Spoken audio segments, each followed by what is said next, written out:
أرسلناك إلا رحمة للعالمين۔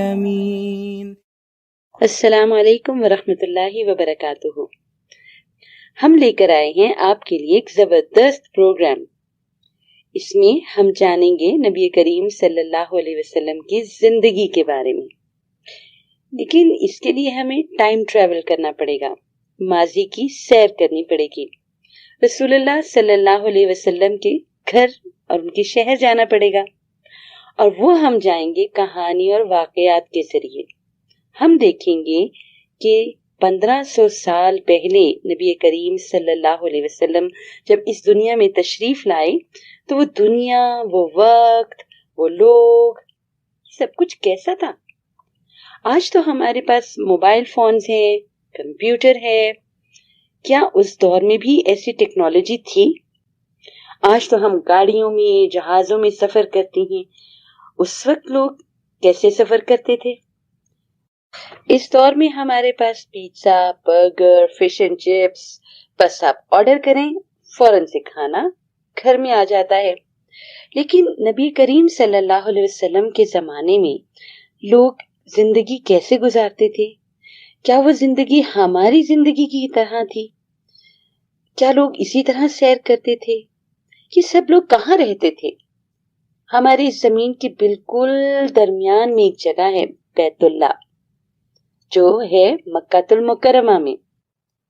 یہ بالکل وہی اللہ کا گھر ہے جسے ابراہیم علیہ السلام نے اپنے بیٹے اسماعیل علیہ السلام کے ساتھ تعمیر کیا تھا۔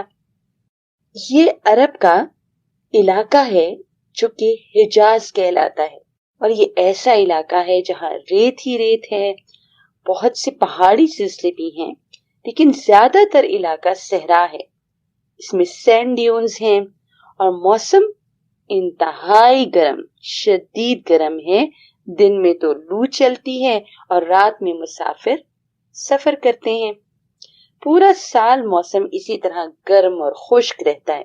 یہ وہ علاقہ تھا جہاں ہمارے پیارے رسول صلی اللہ علیہ وسلم پیدا ہوئے۔ آپ کے زمانے میں لوگ اونٹوں پہ، گھوڑوں پر، گدھوں پر اور ہاتھیوں پر سفر کیا کرتے تھے، اور اس وقت کے لوگوں کا کھانا بہت سمپل تھا، سادہ کھانا کھاتے تھے، اور پھر وہ لوگ سادہ گھروں میں رہتے تھے۔ مٹی کے بنے ہوئے گھر ہوتے تھے، سادہ اور بہت ہوادار ہوتے تھے۔ ہمارے پیارے رسول صلی اللہ علیہ وسلم عرب کے ایک شہر مکہ میں پیدا ہوئے، جہاں پہ یہ بیت اللہ بھی تھا۔ آپ خاتم الرسول ہیں، سب سے آخری رسول۔ رسول کا کیا مطلب ہے؟ کیا آپ کو معلوم ہے؟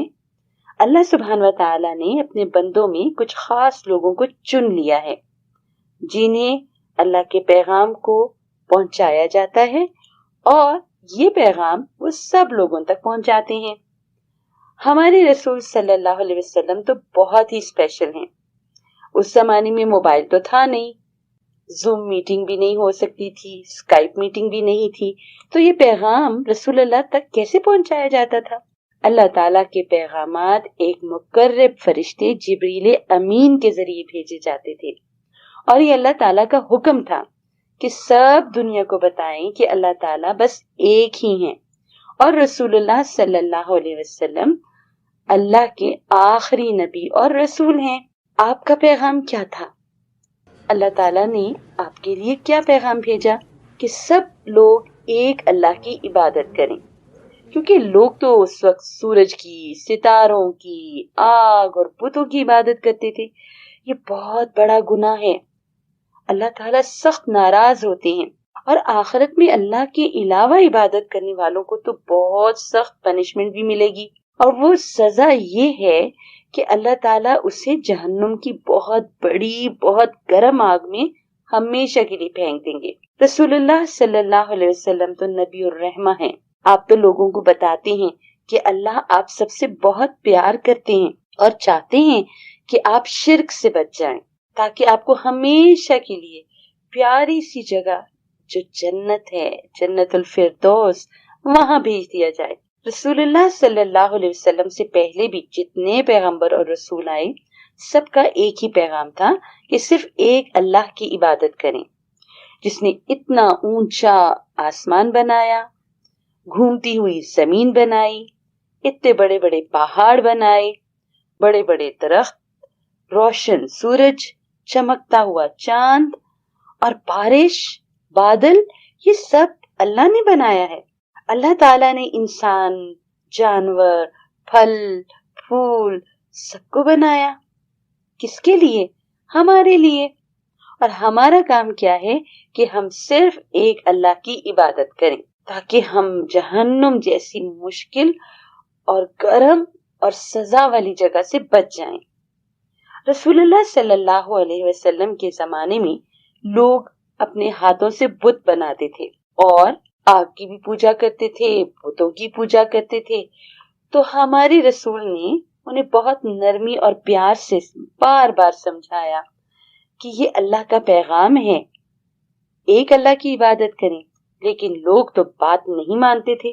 وہ کہتے تھے کہ ہمارے مدر، فادر، گریٹ فادرز، یہ لوگ تو سب سورج، چاند، آگ اور بتوں کی عبادت کرتے تھے، ان کے لیے ہر کام کرتے تھے، تو ہم کیوں نہ ایسا کریں۔ لیکن رسول اللہ تو خود بھی اور آپ کی فیملی بھی صرف ایک اللہ کی عبادت کرتی، کسی بھی بت کو اچھا نہیں سمجھتے تھے کہ یہ تو بالکل بے جان ہے، ہل جل بھی نہیں سکتی، تو یہ آسمان کیسے بنائیں گی، یہ زمین کیسے بنا سکتی ہیں، یہ تو اپنی ناک پہ بیٹھی ہوئی مکھی بھی نہیں اڑا سکتی، تو یہ ہمیں کیا فائدہ دیں گی۔ ان لوگوں نے رسول اللہ صلی اللہ علیہ وسلم کو بہت تنگ کیا کہ آپ ہمیں کیوں منع کر رہے ہیں، لیکن ہمارے پیارے رسول صلی اللہ علیہ وسلم بالکل لوگوں سے نہیں ڈرے، بلکہ بہت محنت کر کے لوگوں سے بات کرتے، انہیں سمجھاتے، ان سے پیار سے یہ بات کرتے کہ ایک اللہ کی عبادت کرنی چاہیے۔ لیکن رسول اللہ صلی اللہ علیہ وسلم کے لیے کام آسان نہیں تھا، لیکن جو لوگ ان کے ساتھی بنے، جنہوں نے پیارے رسول کی بات مانی اور ان پر ایمان لے کر آئے، وہ سب مسلمان کہلائے۔ اللہ تعالیٰ مسلمانوں سے بہت خوش ہوتے ہیں۔ جب ہم سیرہ رسول صلی اللہ علیہ وسلم پڑھیں گے تو ہمیں پتہ چلے گا کہ لوگوں نے ہمارے پیارے رسول کو کتنا تنگ کیا، پریشان کیا، مذاق اڑایا، مختلف نام رکھے، کوڑا پھینک دیتے تھے، ان کے گھر کے آگے کانٹے پھینک کے چلے جاتے تھے، ان کے گھر کے آگے کانٹے پھینک دیتے تھے اور بہت دکھ پہنچاتے تھے۔ لیکن رسول اللہ تو اللہ تعالیٰ سے بہت دعائیں کرتے اور صرف اللہ تعالیٰ سے مدد مانگتے، صبر کرتے اور اللہ تعالیٰ ہی پر ٹرسٹ کرتے تھے۔ اللہ تعالیٰ نے اپنے آخری نبی کے لیے ایک کتاب بھیجی، اور آپ کو اس کا نام آتا ہے، آپ روزانہ پڑھتے ہیں، اس کا نام ہے قرآن مجید۔ یہ وہ آخری کتاب ہے جو کہ اللہ تعالیٰ نے رسول اللہ صلی اللہ علیہ وسلم پر بھیجی۔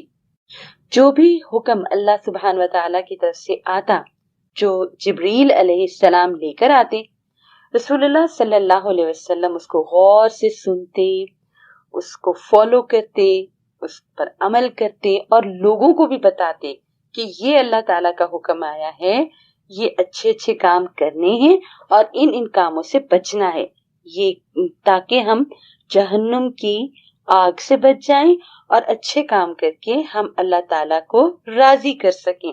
رسول اللہ صلی اللہ علیہ وسلم اپنی یہ ساری باتیں لوگوں تک پہنچاتے۔ اس کتاب میں بہت سے پہلے انبیاء کرام کا ذکر بھی ہے اور رسول اللہ صلی اللہ علیہ وسلم کی زندگی کے واقعات بھی ہیں۔ جن کاموں سے اللہ تعالیٰ نے منع کیا ہے وہ بھی لکھی ہوئی ہیں، اور جن سے اللہ خوش ہوتے ہیں، راضی ہوتے ہیں، جن کاموں سے، وہ بھی موجود ہیں۔ کیا آپ کو معلوم ہے کہ رسول اللہ صلی اللہ علیہ وسلم کون سے سال پہ پیدا ہوئے تھے؟ عرب کے جو لوگ تھے وہ کسی بھی مہینے کو یا کسی بھی سال کو ایک بہت بڑے واقعے کی وجہ سے یاد رکھتے تھے۔ اب ایک واقعہ تو آپ کو پتا ہوگا، ابراہا نے یہ پلان کیا کہ وہ ہاتھیوں کا ایک بڑا سا لشکر لے کر آئے گا اور وہ اٹیک کرے گا بیت اللہ پر، تاکہ لوگ بیت اللہ میں اللہ کی عبادت نہ کریں۔ لیکن وہ تو اللہ کا گھر ہے، اللہ تعالیٰ نے اس کو سیو کیا تھا۔ کیسے کیا تھا؟ ابابیل بھیجی تھی، جس کے ہونٹوں میں یعنی کہ جس کی چونچوں میں اور اس کے پاؤں میں چھوٹی چھوٹی کنکریاں تھیں، پتھر تھے۔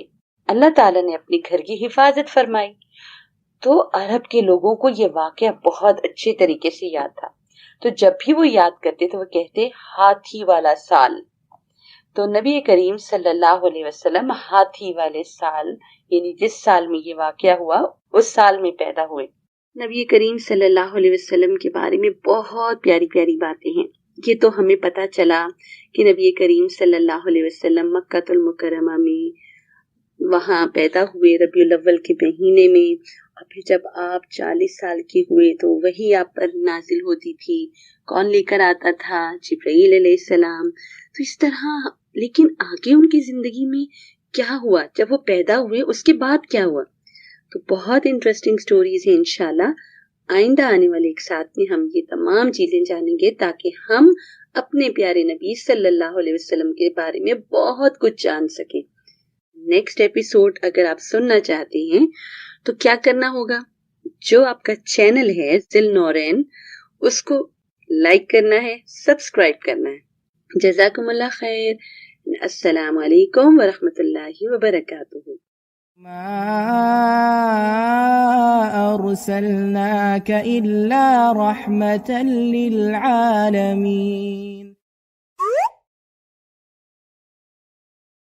Salah Tracker to keep you on track to success, a perfect gift for you and your loved ones.